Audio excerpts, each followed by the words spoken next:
The date was August 20th, 1989, Beverly Hills, California. A name synonymous with glamour, wealth, and the American dream.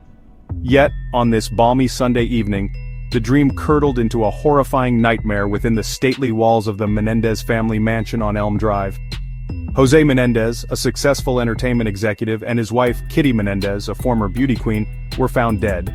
Their lives had been extinguished not by a random act of violence but by a barrage of shotgun blasts. The sheer brutality of the scene was enough to shock even seasoned investigators. The initial call to the police came from their two sons, Lyle, then 21, and Erik, 18. They claimed to have returned home from a night out, only to discover the gruesome scene. The quiet, tree-lined street, accustomed to the comings and goings of luxury cars, was suddenly swarming with police vehicles. The truth, as it often does, lay buried, waiting to be unearthed.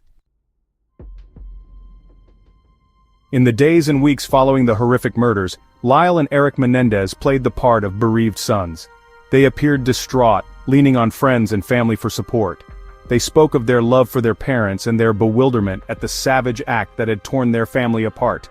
The brothers even hired private security, citing fears for their own safety. This narrative, that the murders were possibly mob-related or connected to José's controversial business dealings, was actively promoted. The media initially reported these theories, painting a picture of a family victimized by external forces. The brothers, meanwhile, began to spend lavishly from their parents' considerable estate. However, beneath this veneer of grief and fear, investigators were piecing together a different story. Detectives noted the brothers' behavior, which some found inconsistent with that of truly devastated children. Their spending habits in particular raised eyebrows. Expensive cars, Rolex watches, and investments in businesses seemed an odd priority for young men who had just lost their parents. The lack of forced entry at the mansion also troubled investigators. It suggested that the killers were either known to the victims or had easy access to the home. The critical breakthrough came not from physical evidence found at the scene, but from a breach of confidence. Erik Menendez, struggling with the immense guilt, had confessed the murders to his psychologist, Dr. Jerome Oziel. Dr. Oziel's mistress, Judalon Smith, learned of the confessions and eventually went to the police. On March 8, 1990, nearly 7 months after the murders, Lyle Menendez was arrested in Beverly Hills. Erik, who had traveled to Israel, surrendered to authorities there a few days later and was extradited back to the United States. As the Menendez brothers prepared for trial, their defense team, led by Leslie Abramson, began to construct a narrative that was as shocking as the crimes themselves. The defense contended that Lyle and Erik had killed their parents not for money, but out of fear for their own lives. They claimed the brothers had endured years of horrific abuse at the hands of their father, José Menendez, and that their mother, Kitty, had been a complicit enabler. The core of the defense's argument was that the killings were an act of imperfect self-defense. This narrative sought to evoke sympathy from the jury, to make them understand the profound psychological damage that could lead to such an extreme act of violence. The prosecution, led by Deputy District Attorney Pamela Bozanik, presented a starkly different and far more cynical motive for the murders of José and Kitty Menendez. They vehemently rejected the defense's claims of long-term abuse, dismissing them as a desperate and calculated fabrication. In the eyes of the prosecution, Lyle and Erik Menendez were not traumatized victims. They were spoiled, greedy, and sociopathic young men who had grown impatient waiting to inherit their parents' considerable fortune. The motive, pure and simple, was cold, hard cash, an estimated $14 million estate. Prosecutors meticulously detailed the brothers' extravagant spending spree in the months following the murders. They pointed out that the brothers had waited several months after the alleged imminent threat to concoct the abuse defense. The prosecution's narrative was clear. This was a carefully planned execution motivated by avarice, not a desperate act born of fear. The first trials of Lyle and Erik Menendez began in 1993, and quickly captivated the nation. Due to the differing defense strategies, they were tried simultaneously, but with separate juries. The courtroom proceedings were televised, bringing the graphic details of the alleged abuse and the brutal nature of the murders into living rooms across America. The defense presented an emotional and often harrowing case, detailing the supposed years of torment the brothers endured. the prosecution relentlessly pushed their narrative of greed and premeditation. These initial trials were fraught with drama and intense legal maneuvering. The juries heard weeks of testimony, including the tearful and explicit accounts from Lyle and Erik themselves. However, the impact of this testimony was varied. Some jurors were deeply moved while others remained skeptical. This deep division among the jurors ultimately led to a stunning outcome. In January 1994, both trials ended in mistrials due to deadlocked juries. The Los Angeles District Attorney's Office was determined to secure convictions. On March 20, 1996, the second jury found Lyle and Erik Menendez guilty of 2 counts of first-degree murder and conspiracy to commit murder. They were sentenced to life in prison without the possibility of parole. Following their 1996 convictions, Lyle and Erik Menendez began their long years of incarceration within the California prison system. For nearly 2 decades, they were housed in separate facilities, a common practice for co-defendants. Life in prison for the Menendez brothers was vastly different from their previous existence.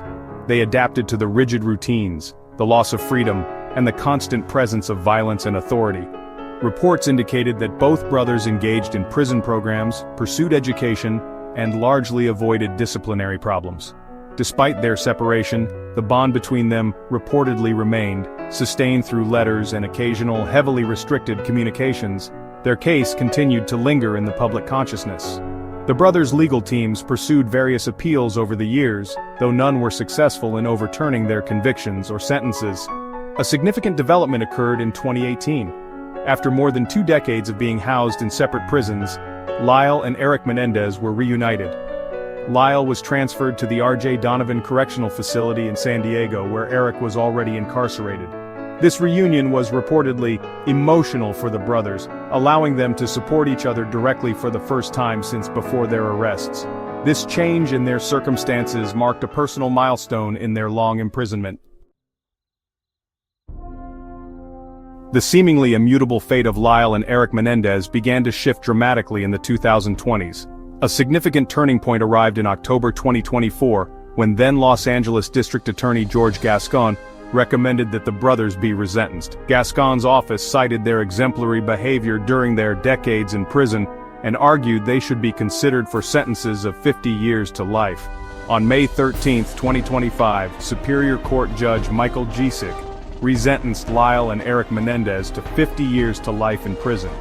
Having already served 35 years, this new sentence made them eligible for parole consideration. The next crucial step for Lyle and Erik Menendez will be a hearing before the California Parole Board, scheduled for August 21st to 22nd, 2025. The decision of the Parole Board is not the final word. California Governor Gavin Newsom will ultimately have the final say on whether to approve or deny their release. The Menendez brothers' case has never truly faded from public consciousness, but recent years have seen a significant resurgence in interest. A notable catalyst was the release of the Netflix docuseries Monsters: The Lyle and Erik Menendez Story in September 2024. The series quickly garnered massive viewership, thrusting the complex and disturbing details of the case back into the spotlight for a new generation. This renewed media attention has elicited strong reactions. Erik Menendez himself criticized the Netflix series from prison, calling it disheartening slander. Beyond dramatizations, new claims and potential evidence have also surfaced, further complicating the narrative. These developments, coupled with the brothers' ongoing clemency application to Governor Gavin Newsom, have kept the case very much alive in both legal circles and public discourse. More than 3 decades after the brutal slayings of José and Kitty Menendez, their son's case remains an enduring American enigma. The recent resentencing of Lyle and Erik Menendez, making them eligible for parole, has not brought closure but rather reopened old wounds and reignited fierce arguments about justice, victimhood, and the complexities of familial abuse. The core question that has always haunted this case persists. Were Lyle and Erik cold-blooded, greedy parricides, or were they deeply damaged young men who snapped after years of unspeakable torment? The initial mistrials underscored the inherent ambiguity and the powerful emotional currents running through the case. The impact of media portrayals, from the televised trials of the 1990s to recent documentaries and series, cannot be overstated. Each new piece of information forces a re-evaluation of long-held beliefs, ensuring that the case remains a dynamic and evolving story. Whether Lyle and Erik Menendez will ever be released on parole remains to be seen, but their story will undoubtedly continue to be dissected, debated, and reinterpreted for years to come.